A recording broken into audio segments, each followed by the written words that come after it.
Welcome back to the show. This is GH Today, and I am Sewami here. It's time for the newspaper review. I'm doing it this morning with the Honourable Member of Parliament for the 2nd D constituency, Andrew Ejapa Mesa. It's good to see you. Good morning. Good morning. Always a pleasure to be here. Of course. And Rhoda Ayana is former vice chair for the CPP. Rhoda, good morning. Good morning, Sewa. And Boja Jemfi is a member of the NDC communications team. Good morning to you. Roger, it's good to see you as well. Yeah, good to see you. Right, so I want us to start off with something that happened last week. Otumfuo Seto II was at the UN and he spoke about Ghana's democracy and said that he intervened to make sure there was peace after the 2016 elections.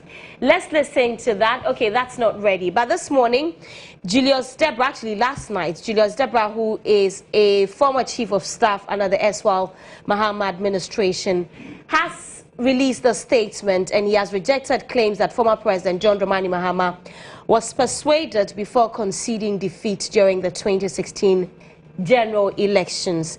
Now, he says that the decision to promote the nation's peace and cohesion was as a beacon of democracy. Well, that's according to Otumfuo. Julius Deborah argues that Mr. Mahama called Akufo-Addo to concede defeat and congratulate him on his own volition before the election results were declared. The video is ready. Let's listen to what Otumfuo said first.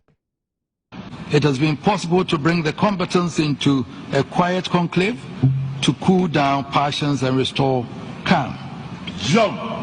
At the conclusion of the last presidential and parliamentary elections, the country stood on the edge of disaster.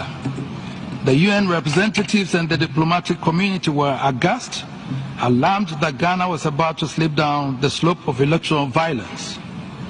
Fortunately, the moral authority of the palace was at hand. We were able to intervene to persuade the losing candidate to accept his fate and to fly both candidates for a quiet encounter to pave the way for a smooth handover. These are the highest examples of the crucial roles behind the curtains when the moral force of traditional authority is harnessed to protect and sustain the peace, unity, and security of Ghana.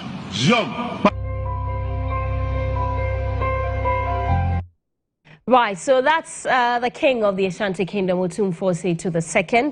But Julius Deborah, who is a former chief of staff under the Eswal Mahama administration, says at no point did the Asantehene call to press on the ex-president to concede defeat, indicating that the only meetings held was on transitions process to hand over power to Akufo-Addo. I'll begin with you, Boja Jemfi. Is it the position of Julius Deborah that there was no communication at all between former President Mahama and the Asantehene when the results started trickling in? Well, it is important we acknowledge the contribution of the Otumfuo over the years towards our elections. And it is not only in 2016 that he has undertaken, such meetings in order to calm tensions and to get the political parties to commit to a peaceful elections and also a peaceful conduct post-elections. Having said that, if you read the statement of the former chief of staff, it is clear that there were some meetings in the lead up to the 2016 elections. And one of such meetings was before the election, which Otumfuo himself had alluded to. But he makes the point clearly that the former president had other meetings with the Otumfuo together with our current president, but that was after the declaration of the results. So that's, very, very clear.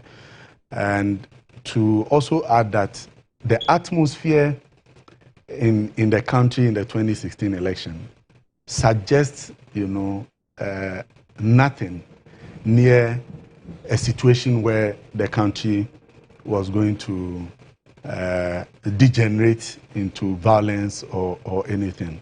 we all, witnessed it.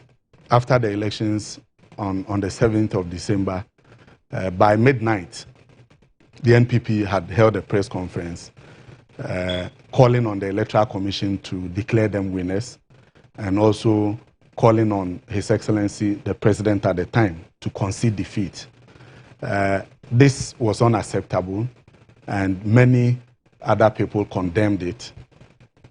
On the 8th of December, we all followed the results. Many of the constituencies had not come in spite of the fact that the NPP claimed to have gotten all their results, which later, was proven to be wrong, because they told the country that they have won the elections with about 1.5 million votes.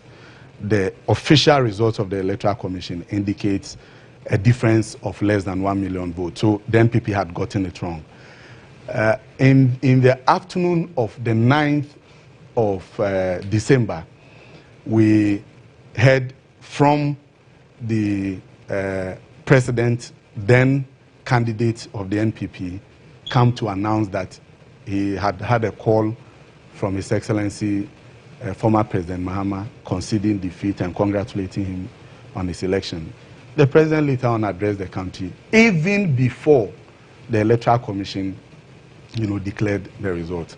And if you follow the elections of this country and the results announcement, it is only in 2016 that the Electoral Commission had spent less time in declaring the results. If you follow over the years, many times we get into the 72 hours of the Electoral Commission's space, in order to declare the results. In 2008, it was, a hell of a time when, after the second round of elections, the NPP held the Electoral Commission to a meeting, persuading them not to declare the results. We had almost gone past the 72 hours before it was announced that we were going to go to time for some elections that had not gone on in that constituency.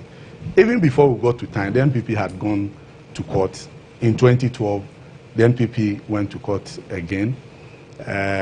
We had many dignitaries. So I do not want to belabor the point, because assuming that then the Otumfuo Asantehene had prevailed on former President Mahama to concede defeat, and he did. What happened in 2012? The AU president, Yari Boni, traveled to Ghana to meet with President Akufo-Addo, then candidate who had lost an election, and to prevail on him to concede defeat. He didn't. So the Otumfuo did same. What did the former chief of staff seek to achieve with the release of this statement? Was it necessary given the sensitivities involved?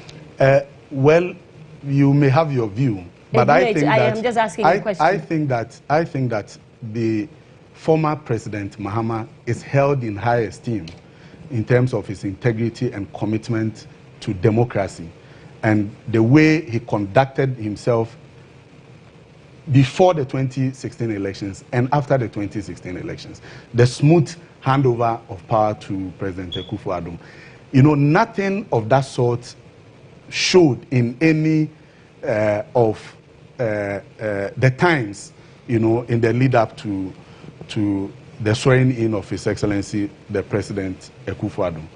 The former president attended the inauguration, in spite of the fact that when he won the elections, President Akufo-Addo boycotted the inauguration and did not attend. So he showed maturity, putting him high on the international stage, and putting him way and above the conduct of our current president in all elections we have had that had him participating. So it is I don't important think you've answered that my question. that's the question I'm asking. I have to move to the other So guest. it is important that what did Julius seek to achieve? Is it to say that the Asantehene lied about intervening, or exactly what? No, it is to put the issues into proper perspective.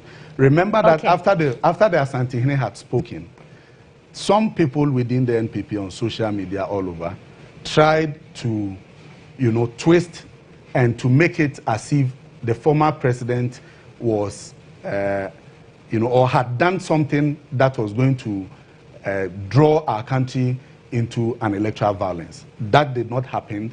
There's no evidence to that effect. And I think that is what Julius, wanted to state clearly. Okay.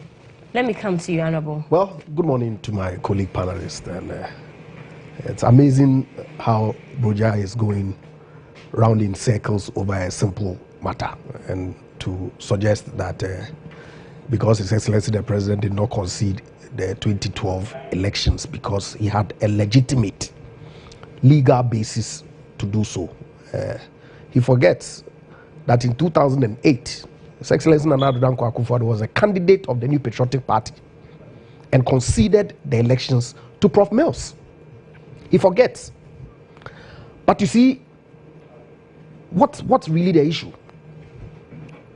His Highness Otumfuo Osei-Tutu, the king of the Ashanti Kingdom, delivers a statement at the UN forum and makes the point that traditional authority has, in times of need, critical times where the country seemed to be on the verge of some violence, some dispute, have used their influence to bring to bear some peace and sanity to prevail. Is it a matter of fact or not? We all know, and Broja indicated quite clearly that the role that our chiefs, particularly the Ashanti king, has played in our political discourse. Look at his role that he played in the Dabon dispute, his mediation that he is conducting amongst various factions. It is clear that he is an important embodiment of sustaining the peace and tranquility that we have in this country. And so for the chief of staff, former chief of staff, to issue a statement suggestive of Nana Otumfuo having lied at the UN forum, it's worrying. I think that the statement was completely needless, because if you look at the text itself, he makes the point that Mr. Mahama spoke to Otumfuo before he considered the election results. He says in his own statement that Mr. Mahama spoke to President Kufuor, President Mahama, Nana Otumfuo, the chief imam, and some prominent leaders in this country before he considered the elections results.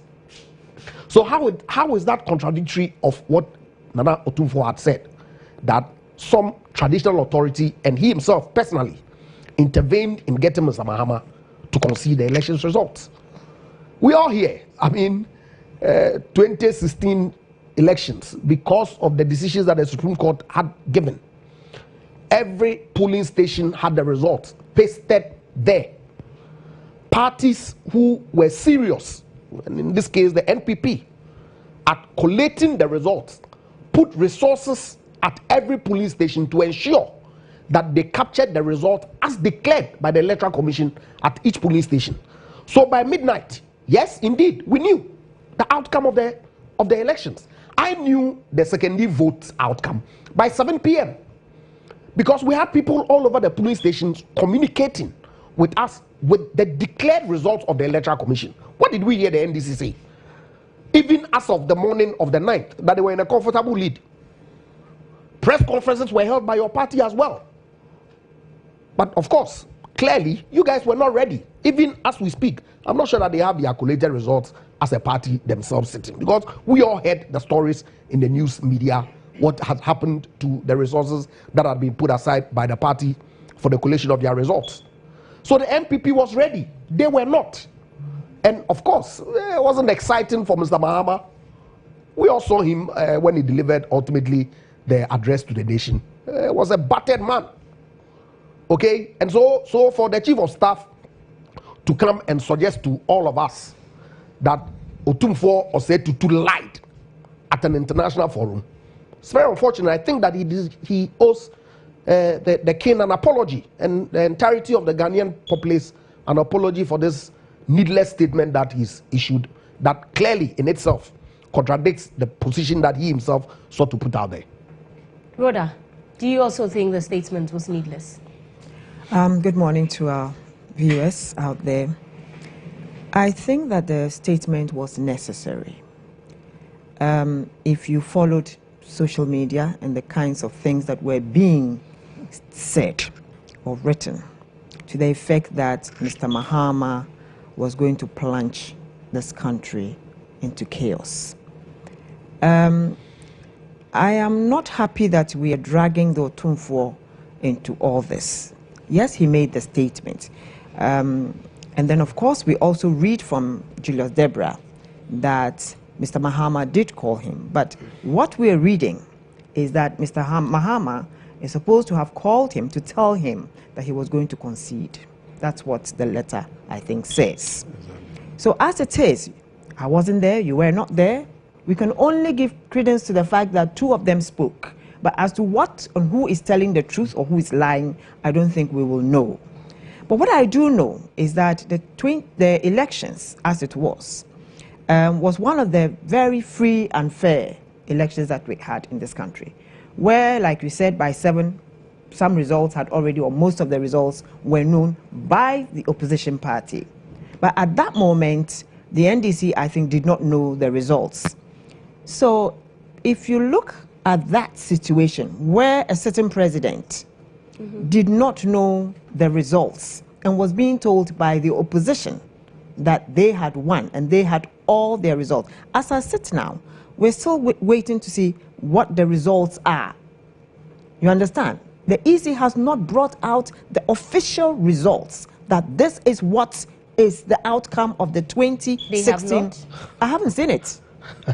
Have you seen it? So NDC. what results did Mrs. Osei declare? They have not gazetted. But on They've what, not on what gazetted. basis then did They've the not NDC gazetted. do a press conference No, and this is what say I'm they were in a comfortable lead? This is what I'm saying. You see, at the That was time, based on I our think collated results, not from the electoral at the time that they were saying they were on a comfortable lead or whatever, they were then collating their own results from the EC's point of view. But you had already finished. So are because you were suggesting that smarter. as we sit here today, the elections results of 2016 has not been gazetted? Yes. It has. Or you are- That's what I'm told. What are you talking about? No, You that's don't what know? I am told. That So it has what not was been the gazetted. basis of the notice that the electoral commissioner issued to the Speaker of Parliament informing him of the outcome of the elections at the parliamentary level? If it wasn't based on a gazetted result, what are we talking about? As I said here, Commission has not If you are making I a have not statement heard. polling regarding as station at the results. I have not- No, as at now. I The have heard electoral that it's not commission has been not gazetted. gazetted the polling station So results. could you And I'm please, going could to you please campaign find out, verbal. because you are in Parliament, Yeah. so let's know. But all I'm saying is that at the end of the day, the Otumfuo is well revered in this country. We would not want to have him in any statements that will bring confusion. So let's leave Otumfuo out of this. As to what happened or what didn't happen, I don't think that any president, the sitting president included, would want this country to burn or go into chaos after an election. We are going into another election, 2020, and we are hoping that whoever loses will also accept that they've lost and that this country will stay as Ghana, one, and we don't want any troubles. But at the end of it all, I think that we should always allow the Electoral Commission to do its work, because it's no use us sitting back and bringing out results and expecting the whole population to accept those results. That was what happened in 2016. Be it that the NPP won, but at least we should have allowed for the EC to come out before all these results were put out there as authentic, when in actual fact some of them had not been authenticated. You understand? So it then creates a problem. But for me, Asante Hene said what he had to say. We were not there as to what transpired between him and Mr. Mahama. Nobody knows. Mr. Mahama's right-hand man, the chief of his chief of staff then, has also come out with a statement. Maybe when the Asante Hene comes home, he will clarify issues. That's all I can say. Okay, I tried to check the page of the website of the Electoral Commission to see whether the whether it results was have been gazetted. gazetted. Unfortunately, he says the page is under construction, website but my is not producer even- it's not even tells me that the results have been gazetted. No. When we come back from the Long break, ago. I will get that Yeah, please do. information. Please do, because I asked a few. Some 30 seconds too. Right, we have to take a break now, unfortunately. And first, was the Unlimited Worship Experience. Then came Worship Unlimited Experience. Jeanette Services present the 2019 edition of Women, the Trinity Experience, comes Sunday, September 22, 2019. And every activity in the capital will come to a halt as all roads lead to the Action Chapel Dome for a thundering praises and worship experience with powerful female gospel ministers of our time, Cece Chum, Cindy Thompson, Daughters of Glorious Jesus, Dinah Hamilton, and all the way from Nigeria, Mercy Chinwo. Tickets are going for 50 cedis regular, 90 cedis double, and 100 cedis VIP. Visit Airport Shell, Bachona Total, Community 11, 1 and 2 Shell, or kindly contact 0248 810 396 for more information. We'll be back after the break.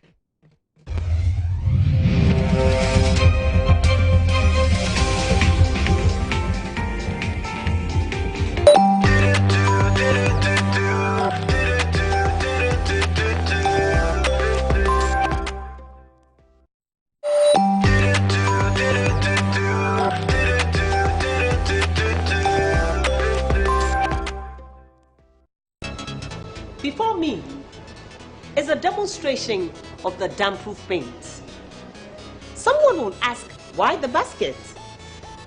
The basket because we have an adage in Ghanaian language that says you cannot use the basket to fetch water, but with easy damp-proof, you can. It's very efficient. It's very potent. It is good for your foundations, especially for the roof, for our fish ponds, for our swimming pools, and it's healthy. It is not chemical, so you are safe. Your children are safe, and everybody who goes into the swimming pool is also safe. You can give Easy Paint a call on 0243 707696. We are opposite the Abeka Allied Filling Station and adjacent to the Shell Filling Station.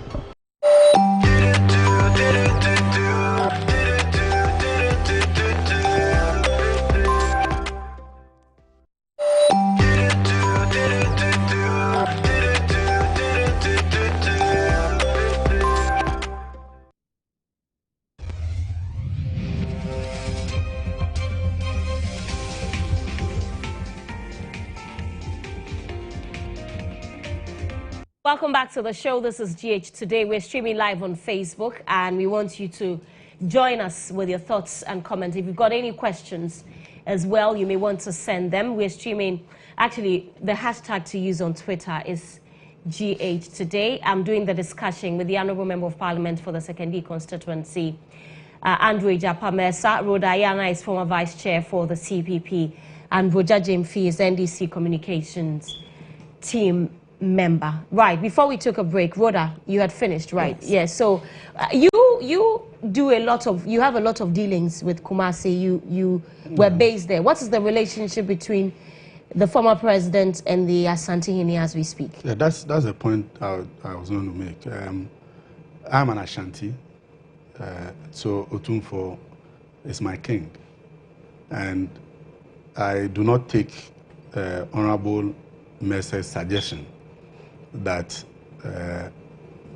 Julius Debra, wanted to put Otumfo in the light that he has, or he lied, on the international platform. I want to say and make it the point that if you want any political party that has given respect and revered the Asante, the NDC stands tall if compared to the NPP. And many facts abound that the NPP on many occasions, calling the Ashantis and by extension the Ashanti chief ungrateful, the Asante. And that's when you even tied their roads with gold in 2015. This is Mr. Mahama. As Rhoda, what are we talking about? Said, I didn't want us to drag the Otumfo into all of this because Julius' statement was actually in response to how the NPP had twisted the statement made by the Asante.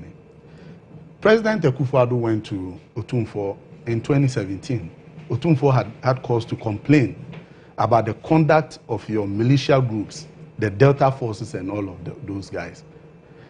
The president at the time promised that he was going to make sure that those guys were punished, only to leave the palace and to get the Attorney General to issue a nolle prosequi. And those guys were left, off the hook. They were not dealt with by the law, as the president, the president promised the Asantehene. What has that got to do with what we are talking about right now? What it has got to do with is that the NDC on any day will not undermine the authority and the credibility of the Asantehene. So the NPP should stop, if it comes to elections and conceding to elections. You have no record to show. In fact, in 2008, I have not seen any concession speech by President Akufo-Addo. There's none that exists. When we were going to time to have that extra time elections, you guys went to court. You went to court to put a hold on that election. Was it not legitimate? Hold on, please. If it is legitimate, then what's the point in making this whole argument? If it is legitimate for you to reject an election, what is the point in making this whole argument? Your conduct was going to put this country into an electoral violence. And in fact, in the 2012 election, it did. You went to a brass sport, smashed people's windscreens, beat journalists, and did all of those things before announcing to go to court. The NPP, the NDC has done none of this in this country under the Fourth Republican Constitution. In 1992, you lost elections. You forgot to even read your documented it. That things that you did at the Electoral Commission in 2008. Please. You documented that election was stolen. So what is the relationship between the president and... Very cordial. And in fact, at certain point, the NPP had accused the Asantehene of being an NDC member. You remember after the 2012 elections, and then the decision of the court, they suggested, on using their social media surrogates, that the Asantehene had actually gone to pay bribe to some of the judges to rule in favor of former President Mahama. So former President Mahama and the Otumfuo has had a very cordial relationship. They had a dinner dance, if you remember the last time where they danced to the Yentiobia tune. The NPP took that video, used it to attack the Asantehene. Who in the NPP said that the Asantehene was NDC? Let me give you another example. Who in the NPP said that? Last year. No. I'm going to give you. Last year. Hold on. Last year, the Asantehene, during one of his akweside, had to chastise some of the brothers to the president and mentioned Gabi Asare-Ochedakun's name of undermining his throne and putting him in bad light. The Otumfuo himself said it. They had to take the president and some high-powered delegation to go to the Manshia Palace to beg the Asantehene. He himself said it. So the NPP on many occasions have undermined the authority of the Otumfuo. So you have no moral authority to sit here today, and because you want to put former President Mahama in bad light, if a statement has been made and that statement, is being twisted to mean that former President Mahama didn't want to concede to President Akufo-Addo, and that has been corrected, clearly corrected, and there's no sign, except that if somebody wants to give me any sign or any evidence contrary to the statement that has been issued by Julius Debra. There's no sign, there's nothing showed he considered to defeat when about 7 constituencies had not been announced. And the total of those constituencies were about 200,000 votes. And all of them were coming from our stronghold. Tamale Central had not been announced at the time. One of the Upper Menya constituencies had not been announced. 6 constituencies, NDC strongholds, a total of 200,000 votes. But President Mahama conceded, even before the Electoral Commission announced. So it's clear that you cannot, do anything to undermine the credibility that former President Mahama has gotten at the international stage. It didn't take the AU president to come to Ghana to tell him to concede. When there was that opportunity for you, the NPP, former President Akufo-Addo, to have even listened to your regional leaders, some people that you wanted to be their colleague to come and impress on you to accept defeat in 2012. You rejected it. Okay. Look, Quickly, see, so we Sarah, can move on. This hypocrisy, okay, ought to stop. Okay, we are a country of laws. Our constitution and our electoral rules says that if you are dissatisfied with an outcome of an election, there's a process. So if you are dissatisfied with the outcome of an election and you abide by the provisions of the law and go to court to seek remedy, you say what? He erred? What are we talking about? Look, I still stand by the fact that this statement that was issued by Mr. Julius Debra is completely needless.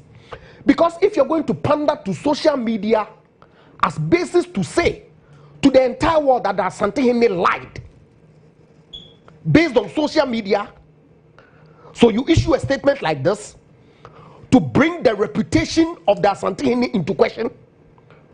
And when we are talking about it, then you said that what? Because in the past you've had a good relationship with Asante Hene. Of course, who hasn't got a good relationship with Asante Hene as a political authority in this country? Yes, issues come up in every entity or organization or society. And so if the Asante Hene was displeased about some actions of some members of the president's family and he raises it up appropriately, the expectation was that it was going to be resolved, and that has been resolved. But this statement that Mr. Debra issued directly, what disrespect? What Gabi did. What the statement that Mr. Debra has issued ought to be condemned roundly, and that we should ask him to apologize to the Asante Hene and the entire people of this country for putting the king of Ashanti into such disrepute. Okay. Rhoda, I don't think we should be dragging this issue of the Asante Hene into this whole brouhaha, right? Because that's why the statement was needless. No, he made a statement. He made a statement, and like I said, none of us was there. And we do know that there was a communication between Mr. Mahama and the Otumfuo. As to what happened, it's only the two of them who will be able to tell. He has told us his bit. Julius Debra is also saying... So let Mr. Mahama tell us what transpired during that conversation. And that is what I'm saying, that he said... President Akufo-Addo can also tell us. No, but Mahama said... The conversation Mr. Mahama is saying that he called the Otumfuo post the election, yes, there were 3 meetings. Concede, and he called the chief imam and he called other dignitaries. That is what he said. You understand? So at the end of the day, I think we should not drag this thing and try to make anybody, look bad, as the case may be. But all I'm saying is this: the Otumfuo is beyond this kind of discussion that we're having here. As to who respects him and who doesn't, we all respect him, we all revere him as the king of Ashanti, and that's it. Okay, let's move on.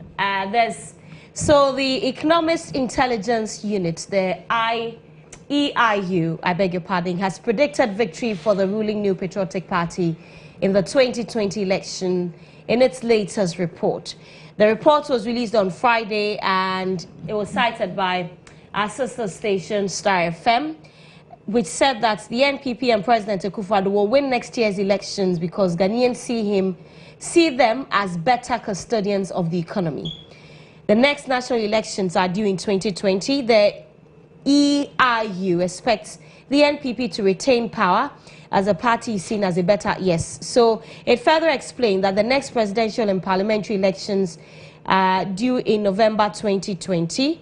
During the remainder of the term in office of the president, the economic situation will generally improve. In the presidential election, Mr. Akufo-Addo will face a challenge from John Mahama, Ghana's president from 2012 to early 2017, who was elected leader of the opposition in February 2019. Okay, I'll begin with you, Honorable Mesa. This must come as a good news for your party. Absolutely. It says that you are coasting to victory. But not relenting at all.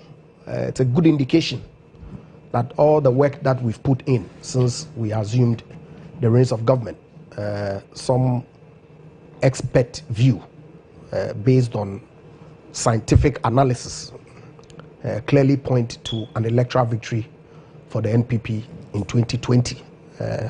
So good news by all means. Of course, they raised other issues that needs addressing, and I think that government is taking a cue from the findings of the EIU and would not relent at all in our pursuit to ensure that we bring the needed development to our people, bring some relief, manage the economy in a prudent manner, as has been clearly pointed out. And so I'm excited, but of course, like I said at the beginning, we are not relenting at all as a party in government. We will do whatever it is that it takes, meet the commitment that the people, the confidence that they repose in us, the commitments that we made to them.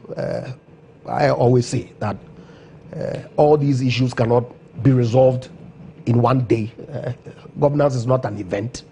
It's a process. Some of our promises that we made have been delivered. Some are in the process of being delivered. I'm very, very confident that with a focused attention at delivering on our campaign commitments to the people of Ghana, they will show faith with a new patriotic party and give His Excellency the President another term. Okay, I mean, you know, the prediction that I just read out is based on what the EIU says is strong economic growth. But when you look at the standard and of living of Ghanaians, does it reflect really? For instance, transport fares have gone up from today after fuel prices have been increased. And with all the challenges that the people of Ghana keep talking about, will people still vote for your government? I think so. And like I said, I mean, we are not relenting as a government. We recognize that we have challenges in this country. But our situation is not as dire as our political opponents want us to believe. That is not to say that there are no problems. Of course, the transport owners wanted more than 10%. But through negotiations and discussions with them, of course, inflation is at 9.5%, single digit. Okay, taxes have been reduced by government. Benchmark values have been slashed significantly. These are all efforts that government put in to ensure that the burden, the suffering of our people is mitigated. And so, yes, crude prices have gone up on the international market. We are an importer of crude. Yes, we export some, but clearly not sufficient enough to meet our needs as a country. So necessarily, we have to go out there on the market. Exchange rate has an impact on it. It's been managed the past couple of weeks, very stable. But for the prudent economic man, we'll probably be seeing a higher increase in transport fares. But as it is, like I said, it's work in progress, and I'm very hopeful that in 2020, the good work that His Excellency the President, look at all the indicators that the EIU report point to. All right, let me come to that we are on a growth trajectory as opposed to where we had inherited this economy and the management of this country from. Okay, Roger Jemfi, what is the NDC's response to this report? Are you worried or concerned that you're out of contention in come 2020? I have taken time to read excerpts of the report, and if you read the report, there is nothing that suggests that the NPP is going to win the 2020 election. we should be careful how we analyze the report, because the Economic Intelligence Unit has said in the report that it was a conditional, kind of verdict that they give, that the NPP is going to win if they are able to manage the economy very well. In fact, there is, many indicators that point to the fact that the NPP cannot be better managers of the economy as compared to the NDC. They raise public spending, that's in the report. They raise the high rate of our public debt. Our public debt has now been increased from 122 billion Ghana cedis in 2016 to over 200 billion Ghana cedis, and that's not a good pointer. Okay, I want you to hold on. I have to take a break now. Okay. Unfortunately, I see all the things that you have listed to get back to the NPP ad, but we'll be back shortly after the break.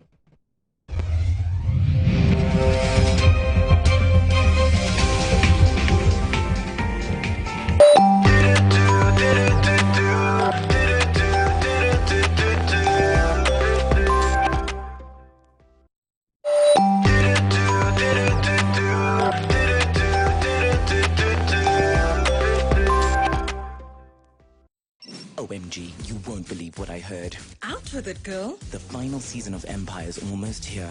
What? No. It's going to be out of this world. We are Empire. We are back.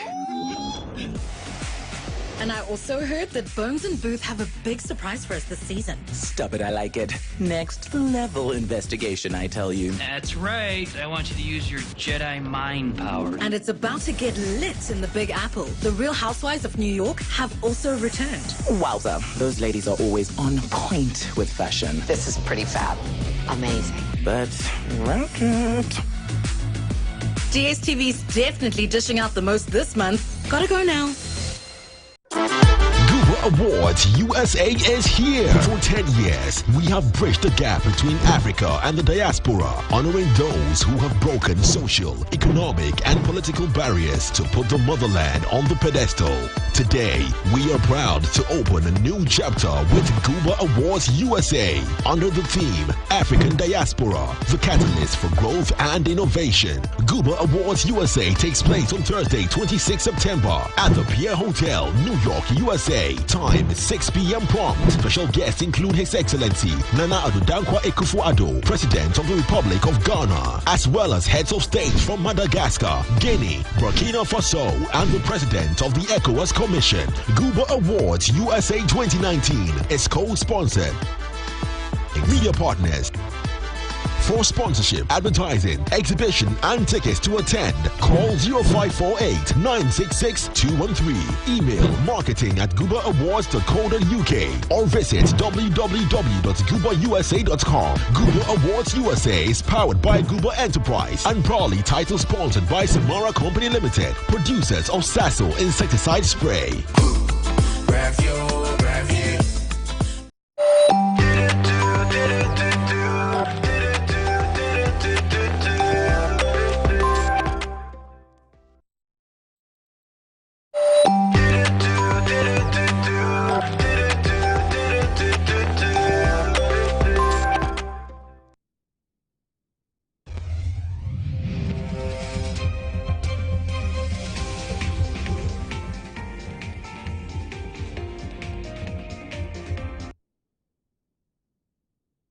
Welcome back to the show. This is GH Today. I am Sewami. We're streaming live on Facebook. I'm doing the discussion with the Honorable Member of Parliament for the Sekondi constituency, Andrew Japa Mensah.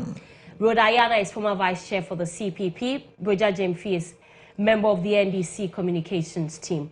And we're talking about the ERU report, which says that the NPP will win power come 2020. Broja Jemfi is giving us a list of reasons why he thinks that will not happen. Yes. No, what I'm saying is that the report... Oh, you said no, meaning they will happen. No, what I'm saying is that the report is not conclusive. It's conditional. That the NPP is going to win the 2020 elections. And I'm giving you some of the issues in the report which suggest to me that the NPP is not going to win the 2020 election. They talk about economic growth in the report. And they say that that growth is hinged on oil, discoveries, and because the oil market is going to grow. That really is not going to bring us any real growth to the production sector and to also even the service sector. So it is just because there's going to be a boom in the oil production and the prices of oil on the world market. That is why the EIU is giving a conditional, prediction of the NPP winning. But really, Sewa, you are in Ghana. I am also in Ghana. Of course, the EIU would have spoken to some Ghanaians. But do you really think that the prices of oil on the world market price is going to be the determining factor of electing a president in 2020? The real issues that affect the ordinary Ghanaian are the issues of insecurity that many people are complaining about. This is going to play in the 2020 election. The issues about job creation, the corruption issues, one day, one fraud, we are always bombarded with issues of corruption and thievery in government. These are the things that Ghanaians are going to concentrate on. You mentioned to him that this morning we woke up to a news of an increment of 10% in transport fares. That affects the Ghanaian, not the prices of crude oil on the world market. That affects the Ghanaian. The companies, the institutions that supported the NPP, when you told business people that you were going to reduce corporate tax from 25% to 20%, today GH1 continues to pay 25% instead of the promise that was given to you by the NPP of reducing to 20%. These are the issues that are going to affect the Ghanaian voter to decide on who to vote for. There have been many research reports. I have read a research report from the Political Department of the University of Ghana that suggests that the NPP is going to lose massively in the parliamentary elections and that they are yet to conduct the research on the presidential elections. You are smiling, but they tell us that most of your people have come to their department to take the report to study. So are we concluding that because of that report, then it means that the NDC now has a majority in parliament, so we don't even consider those that we are going to elect as our parliamentary candidates? Of course, we have to consider that. Again, I have also read news reports of a BNI report that suggests that the NPP is going to lose the elections. These are scientific reports that any political party must take time to analyze and to take decisions going forward. We believe that the 2020 elections will be hinged on the performance of this government as against the performance of former President Mahama when he was in government. Luckily for Ghanaians, these two personalities have had 4 years as presidents and they have something to show. So it is important that on that fateful day, Ghanaians decide to look at the number of hospitals that were built by former President Mahama and the number of hospitals that has been built by the NPP government. That's 0. Ghanaians are going to look at what the issues are when it comes to infrastructure, the development of our country, the plight of fisher folks when they were buying outboard motors at 8,000 Ghana cedis and the NDC. And today, what's the price or the cost of outboard motor? Getting to 18,000 Ghana cedis. So these are the real issues that Ghanaians are going to look at. And for me, the best, research to for all of us to accept is the verdict that will come on the 7th of December. The report says that we are going to vote in November. I don't know. Have you heard about that? Is that to discredit the report? No, I'm not saying that, but I'm surprised that they are saying we are going to vote they know and we don't. In November. Maybe they have had some discussions with our friends on the other side. Are we going to vote on November, in November, Honorable?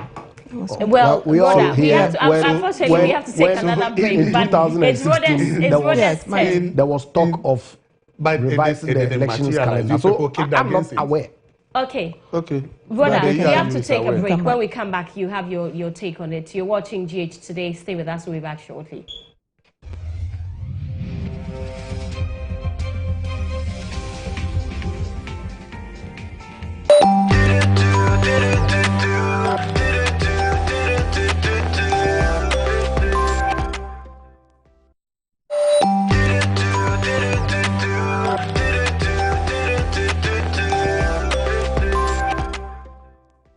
Ago, my people, the Electoral Commission announces that the exhibition of the voters register comes off from Tuesday 10 September to Tuesday 17 September 2019 from 7 a.m. to 6 p.m. daily. All those who registered from the 2012 up to 2019 registration exercises should go in person to their polling stations to check if their names and particulars have been properly captured in the register. Go with your voter's ID card to facilitate fast checking of names. If you have lost your ID card, you should still go and check. Go to the the polling station and have all your complaints resolved. Help ensure a clean and credible voters register by helping to remove names of deceased relatives. Come along with burial, death or obituary notice to help clean up the register. Let us help clean up the voters register to ensure free and fair election. Remember, the exhibition of the voters register comes up from Tuesday 10th September to Tuesday 17th September 2019 from 7 a.m. to 6 p.m. daily. First was the unlimited worship experience, which saw the pouring of hearts to God in worship. Jeanette Services presents the 2019 edition of Women in Worship, themed the Trinity Experience. Come Sunday, September 22nd, 2019. All roads lead to the Action Chapel Dome for a thundering praise and worship experience with powerful female gospel minstrels of our time, the legendary Cindy Thompson, Cissy Troom, the evergreen Daughters of Glorious Jesus, 2019 VGMA Gospel Artist of the Year, Diana Hamilton,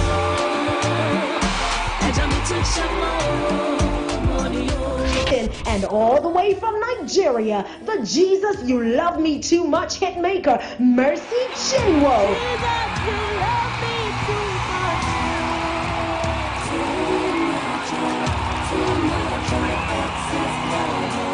Tickets are going for 50 Ghana Cedis regular, 90 Ghana Cedis double, and 100 Ghana Cedis VIP. Gates open at 4 p.m. sharp. This event is brought to you by Nasco Electronics, ATL, Betamalt, Color Max, Awake Mineral Water, Hollard Assurance, Imani Impressions, BTL Africa, AH Hotel, and Action Chapel. Media partners. Further information, call 055-774-7977. Women in Worship.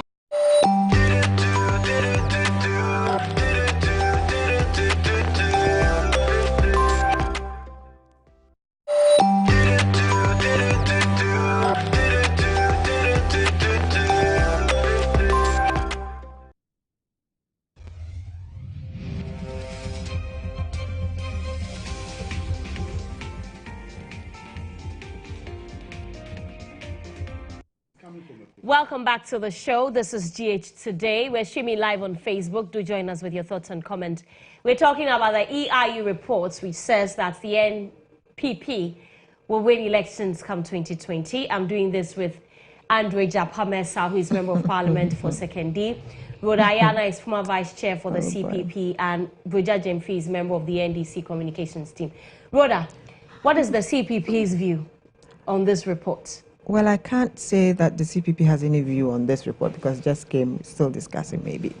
But what I can say is that Ghanaians are going to be voting based on so many factors. How the administration of the NPP has impacted their lives, and also the fact that, yes, they brought out policies, very good policies, as to whether they've been able to implement it or they will be able to implement it come 2020 elections. By that time will be another deciding factor.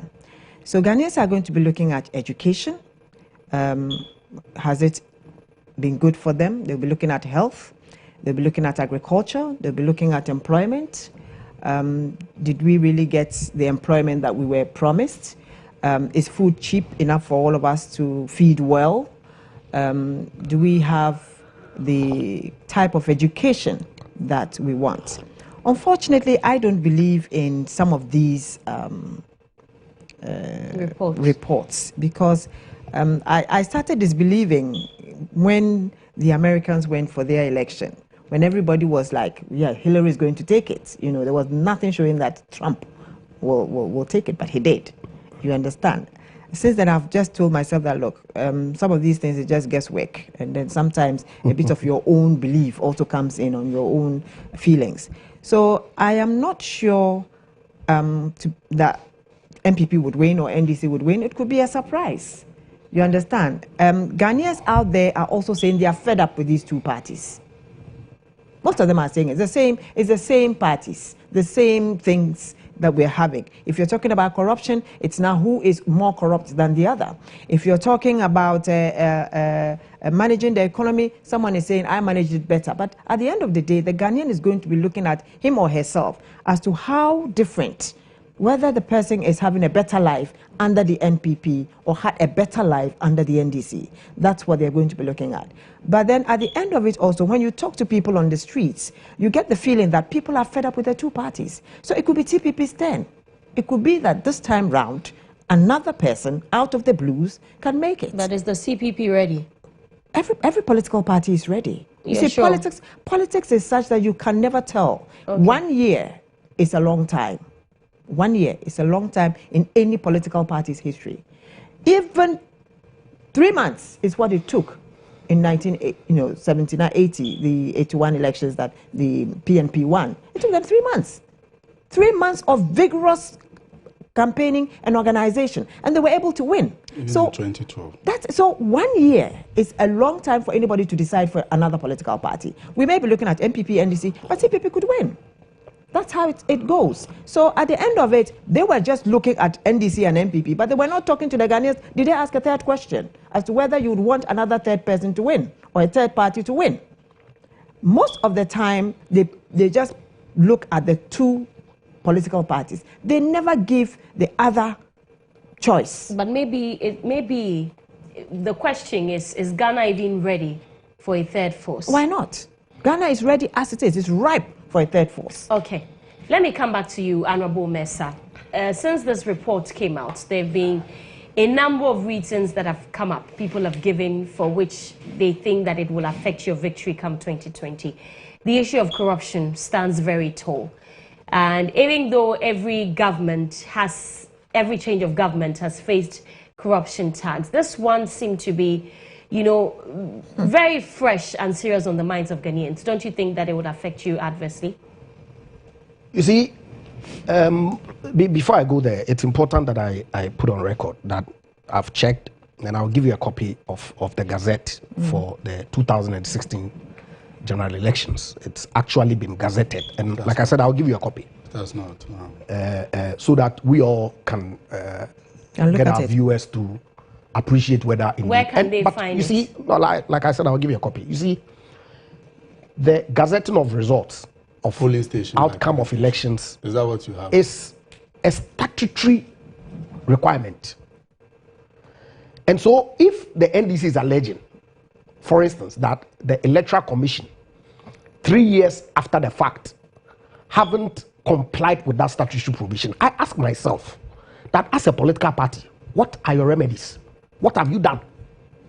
It is the court of law that you go and compel the Electoral Commissioner from is the NDC failing the to. Only stakeholder? No, I'm saying to you that as far as I know, the results have been gazetted. Can you give us your polling station? I said I will give you the date of the Gazette information.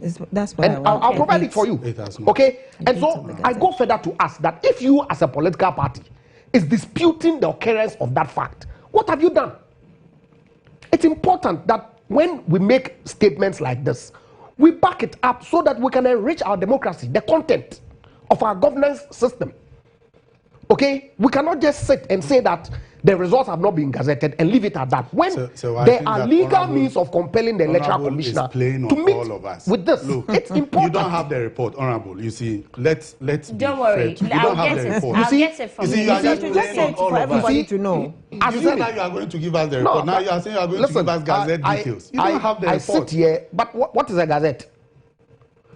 The Gazette is an official publication of government. Exactly. Was it done within time? Details. I don't have a problem whether it was done within time or not. I'm saying that if we live in a country that a political party is alleging that a state institution has not abided by the provisions of the law, yes, is it enough for you to just make that statement and sit in your offices and sleep? But the result has been gazetted, though. Can you imagine? We checked at the assembly. Is it enough? Let us get it right. Hold on. No. It has been gazetted. Which of them? Hold on. It has been gazetted. That's the fact. So let's move on. Let's move on. The Electoral Commission has published the results they declared on election day. by law, they are supposed to gazette polling station results, which has not been done. So let us not, you know, and you're sitting there as a political party without taking any action. You are also a state. But I'm telling you that it's been gazetted. So you're saying it's not been done. You don't have it. Give it to us. Honorable Mesa. So assuming without admitting, defending the Electoral Commission. Assuming without admitting that in fact the Electoral Commissioner has not published it, and you think it's responsible on your part as a party to sit in your Kokomemle offices and sleep, or Asalamna offices and sleep, but you think it's sufficient? I'm saying to you that, look, what happened to the principle of you as it must prove? You are alleging that the people. Listen to me. Listen. You are saying you have it, and you are saying I should prove. So let's. I'm saying it is not there. You are saying it is there. Show it to us. The question that I posed to you. Report? I said I will give it to you today. Do you have it on your phone? No, I don't have it immediately, but I'll let you have it. Even when we started the program, you let the general public know. Let's move on. Look, you see. Let's move on. You don't get the import of the question that I'm asking you. I'm saying that. Let's move on. And I think that the NDC can go to the assembly press for it. It's go there. If you go and you don't get it, we'll have a conversation on it. And it's sufficient to raise it at IPAC and go to sleep. It's fine. Let's make progress. Honorable Mesa, thank you. Let's move on. Look, there are issues. Of course, I know of the incidents that have come up with the National Youth Authority, for which the president has taken action, and the issue with the Public Procurement Authority, for which the president has taken action. I know of the issues that were raised with the sponsorship of the Millennium Challenge Excellence Awards, that our friends said that it was cash for seat, and they, at their instance, got the Speaker of Parliament to recall Parliament, set up an ad hoc committee to investigate on camera, live, for the people of Ghana to watch. And when it came to writing the report, they chickened out. So why you are aware that their nominee on the committee refused to participate in the process of the report writing because they were exposed, and then sought to do what was unknown to the rules of Parliament by issuing what they called a minority report. Smoke screen. I know of the instance where they said that the finance minister is involved in some corrupt deal with the issuance of the bond. They made all sorts of allegations, including the fact that they had gone to the United States Securities and Exchange Commission. To date, even if they went with canoe, I'm sure they would have been back. They still haven't returned from SEC. So you see, we live in a country where, and look, I always say that not everybody in government is an angel. In the same vein, not everybody in the NDC is a villain. Okay? Actions that are taken by people who are in authority against appointees, as far as I'm concerned, is what matters. But we live in a country where we say that, perception is what rules. And so I chronicled allegations that the NDC have made against government officials, which turned out to be a hoax, complete fabrication. They create their own distortions and invite everybody to participate in it. I'm happy to have read this morning that His Excellency the President met the chief executives over the weekend and made it categorical that, look, I am not shielding any single individual who finds himself at the wrong side of the law. And so I'm saying that the people of Ghana, at the end of the day, and look, Sarah, they are wise and can separate the wheat from the chaff. At the end of the day, the allegations that are being made as to whether indeed that constitutes corruption on the part of government, we'll see in 2020. Okay? Look, I hear them say that debt and all that. So let me give you some interesting statistics on the total debt stock of this country from 2014. As of 2014, our total debt was 18.37 billion. 2015, it was 20.63. 2016, 21.37. 2018, 20.67. Yes, it's expected to go up a little bit in 2019. But I tell you this to point clearly that the assertion out there that this government, our total debt is 20. as of 2017, yes, 20.67 billion. These are dollar figures. Okay. 2018. I've given you up to 2018. The 2019 hasn't ended. So you are saying I'm saying that debt. Yes, okay, no problem. it's going to go up by a bit from the 20.7. Okay, in 2019. So I'm telling you that the assertion out there that this government is borrowing recklessly is not borne out by the facts. But you have borrowed. Oh, of course. For a government that said that they weren't going to borrow. No.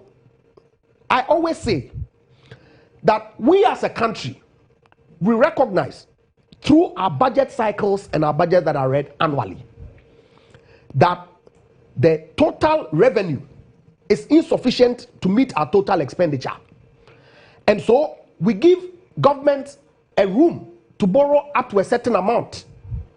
What we said that people conveniently misconstrue was the reckless borrowing that our friends in the NDC did, consistently exceeding the budget deficit that Parliament had approved for them, was necessarily and clearly indicative of a reckless government that was borrowing recklessly. What have we done? Consistently below the approved budget deficit that Parliament has approved for us. So, you see, look, this country is being managed properly. And I hear him say that we'll compare the record of President Nana Akufo-Addo's 4 years and Mr. Mahamad's 4 years, that 0 hospitals. And I hear them make that allegation all the time, when in fact, if you even look at the hospitals that they claim that they built, very recently it's come out that the facilities that were contracted to build those hospitals were actually contracted by President Kufuor. I sit in Parliament and I know of the approvals for the expansion or redevelopment of the Konfanochi Teaching Hospital that has been approved, that work has begun. I sit in Parliament, I know that hospitals, including Bekwai, Ekropon, Tetekwashi, are all being done. I sit in Parliament and I always say this, every single facility that is approved in Parliament comes with a specific project. Okay. Yet they sit here and say that government is borrowed with nothing to show for. Okay. What does that mean? Honorable Mesa, and Boja, I'll come to you shortly. The report also says that the non-fulfillment of some of your promises could pose as a threat to your victory. Like How I do said, you respond to that? It is useful. We are not relenting. You made 281 promises. How many have you fulfilled so far? We've, at the last count, done more than 70% of our campaign promises. Hold on. If you want the figures, you let me know. Next time I'm coming on your show, I'll bring it to you. But what constitutes the 70% aside the free senior high school policy? So we promised that we're going to restore nurses and teachers training allowances. It's not been done. Number 2, as always. No, we haven't done it. We haven't done it. The one district, one factory, you haven't seen the president commissioning them across the country. Look, you see, you can say, hey, last week, the president commissioned a fertilizer factory, 2 of them, 2 weeks ago. I'm saying that we don't have factories in every district. It's true. Because government didn't say that we're going to use state funds and build state factories. What we said was that we're going to, as part of the need for us to industrialize, partner with the private sector by providing the kinds of support that is unavailable, particularly funding, to the private sector to drive industrialization across our country. And we did a chart of the resource base across our country and what it is that people who are interested in partnering with government can leverage on to add value to our raw material. Okay, so we can do the politicking. So I'm saying you that have fulfilled you see, 70% absolutely, of the and I'm saying promises. I'm saying to you let me that we have well. not definitively concluded or met every promise that we made to the people of Ghana, because it's not an event; it's a process, and we are still on. Okay, Boja Jemfi. Well, the fact is that the NPP has not achieved even more than 15% of the promises they made to the people of Ghana, and the people of Ghana know about it. How do you prove that? Oh, many of the, I've just told you about the promise to businesses that they were going to reduce corporate tax from 25% to 20%. That has not been done. They promised that they were going to build 350 senior high schools, community day senior high schools. Not a single has been constructed. So those promises, people know about them. But let me put on fact that Ghana's public debt, total public debt, is not 20 billion, even as at 2018. What we know, and official figures put out by the Bank of Ghana, as at March 2019, Ghana's total public debt was $39 billion. If you convert that into Ghana cedis, that's over 200 billion Ghana cedis. So don't play with the facts. You said that the lazy man's approach to governance was borrowing. You are borrowing, and you are even taxing people more. So those issues are clear. Now, there have been several corruption allegations that we are told the president has acted on them. The National Youth Authority case, that we're going to spend 4.5 million Ghana cedis in training people how to fix street light bulbs. The president told us that he has dismissed the chief executive and also the deputy chief executive officers. I have listened to the two deputy chief executive officers. They have said that they were actually the whistleblowers, but they have been dismissed. Now, how about the money that was paid to that company? You know, some 1.8 million Ghana cedis was paid to the company for training, I think, 100 or so of the 500 people. Retrieve the money for us. If you are saying that the contract was illegal because it did not pass through the board, because the board themselves have had cause to complain to the Public Procurement Authority, why are we not retrieving the money? You came to office since 2017. Not a single corruption allegation where the state has lost some funds that you have made even an attempt to collect them back. But you accuse former President Mahama about the bus branding case where monies were collected back, about the training of some youth in ICT where Agambiri was forced to cough $6.3 million to the state. Out of? Hold on. Where Wayomi was chased to pay his money. You have come, the Auditor General has reported in the 2018 audit report that we have paid $1 million to a company called Crow Limited by the Finance Ministry for no work done. And government has not made any attempt to go for it. When it happens, we say suspension. And in public service, when you are suspended to go home and not just to come to office, but to receive your entitlement, your salary, use your official vehicles, and all of that. The National Coordinator for the Ghana School Feeding Program was suspended in 2018, December. As we speak today, the man is still on suspension, enjoying his salary. He's using government, his official vehicle. A committee was set up headed by Honorable Yao Safumafu to investigate that matter. As of today, we are getting into 1 year, no report has been made. So you are paying lip service to corruption. You are even encouraging it. The president himself signed a deal, giving an executive approval to Parliament. He knows about it. The Ameri Miscellaneous deal, which the state was going to lose about $800 million.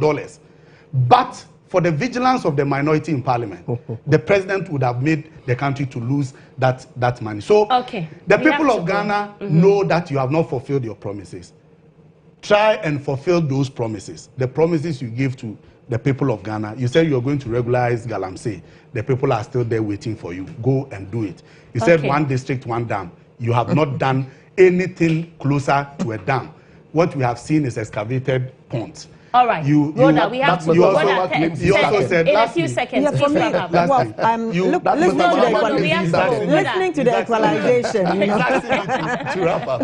So the point So listening to the equalization, the only thing I can take from the two of them is that they seem to agree on so many things when it comes to corruption. But I'm happy over one thing. Listening to Honorable, he talked about the fact that most of the projects that the NDC have done were things that were started or brought out by the Kufuor administration, which is good. Okay. If Kufuor brought it and NDC implement, I'm expecting that the president as of now and the government of today will also complete the rest of the e-blocks and then the hospitals and the rest of them, because after all, it's for the country. It's not for John Mahama, it's not for NDC or anyone. That's the way to go. But as for the corruption, they are equalizing, so I wouldn't say much. Thank you very much for coming on the show. The Honourable Member of Parliament for the 2nd constituency, Andrew Japamesa. Rhoda Ayana is former Vice Chair for the CPP, and Boja Jemfi is a member of the NDC communications team. Boja has an article on the corruption claim by the president. So if we leave him, he will go on and on. But thank you very much for coming on the show. And thank you very much for sending your messages. We'll be back with the next after this. Absolutely. Right, let's bring you an now. And HBO's Game of Thrones might have ended, but continues to reign on the awards platforms. The 71st Emmy Awards kicked off Saturday and Sunday with the Creative Arts Emmy Awards ceremony at the Microsoft Theater in downtown Los Angeles, as a cascade of Emmys were handed out in technical and acting categories.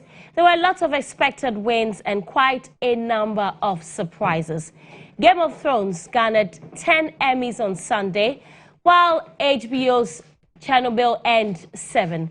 Amazon's The Marvelous Mrs. Maisel won 6, including acting accolades for Jane Lynch and Luke Kirby, while The Handmaid's Tale surprisingly swooped in and took guest acting trophies for Bradley Whitford and Cherry Jones. The Emmys rewards creativity and excellence in the film industry across the globe. Established in 71 years ago, it has brought filmmakers and stakeholders together for the progress of arts. I didn't do it. I had the sword in her neck, I know. The others, when you didn't come back, we weren't looking for you. But they found us before we found you. They died because of me. See that it wasn't for nothing.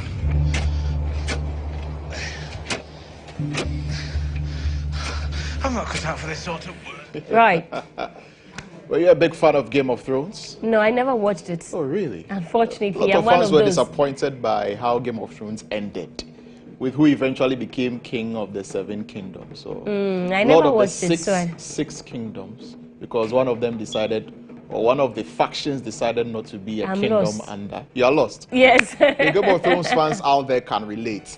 Anyway, I loved it. But yeah, for Game of Thrones, kudos, was a good series, and I believe they deserved every award that they got. But this is where we're wrapping up the show today. We'll come your way again tomorrow to bring you another edition of GH Today here on GH1 Television. It has been great coming your way. Keep on watching. GH1 and tomorrow TV. There's a surprise, because Lantam will be hosting the show with someone. And so look forward to that. You don't want to miss it. Thank you very much for watching. Before we go though, let me just say happy belated birthday to our very own Pidgin newscaster. Yes, Cynthia Honora. Uche Cynthia Honora. And also my cousin Jennifer Shelpang of the University of Development Studies. Thank you very much for watching. Enjoy the rest of our program. Right, good morning. Have a great day.